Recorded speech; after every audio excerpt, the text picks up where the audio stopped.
పేదలు నివాసం ఉండే బస్తీలపై ప్రభుత్వం కన్నేసి ఇళ్లను కూలుస్తోందన్నారు కేంద్ర మంత్రి కిషన్ రెడ్డి. డబుల్ బెడ్రూమ్ ఇళ్ల కంటే ప్రత్యామ్నాయం ఏముందో చెప్పాలంటూ కౌంటర్ ఇచ్చారు సీఎం రేవంత్ రెడ్డి. పేదవాడు నివాసం ఉంటున్నటువంటి ఆ ఇళ్లను కూల్చడం అనేటువంటిది నాకు తెలిసినంత వరకు దేశంలో ఇంతవరకు ఎక్కడ కూడా జరగలేదు.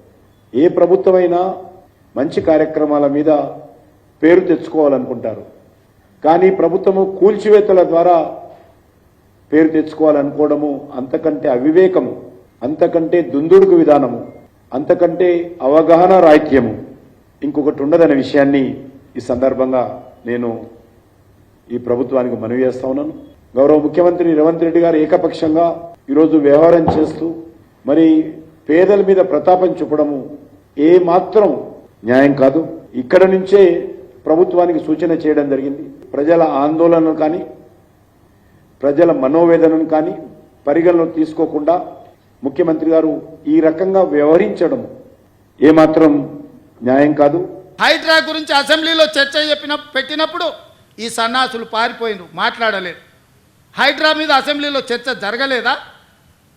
ఆ రోజు మీరు సూచన చేసి ఉంటే ఈరోజు మీరు అడ్డగోలుగా మాట్లాడాల్సిన అవకాశమే లేకపోతుండే కదా. ఈరోజు పేదలకు ఏం చేద్దామో చెప్పండి.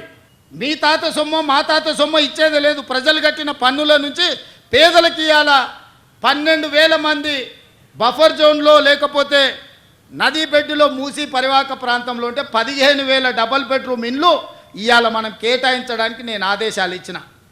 మూసి మురికిలో దోమలతోని కలుషితమైన నీళ్లతోని అక్కడ బతకలేని శవాలుగా జీవోత్సవాలుగా ఉన్న పేదవాళ్లకు ఆత్మగౌరవంతో బ్రతకడానికి ఇల్లు ఇచ్చి ఇంటి ఖర్చులకు 25,000 ఇచ్చి మా అధికారులు అక్కడ ఉండి వాళ్ళని ఇంటి దగ్గర దిగబెడుతుంటే అభినందించాల్సింది పోయి అన్యాయంగా మాట్లాడుతున్నారు.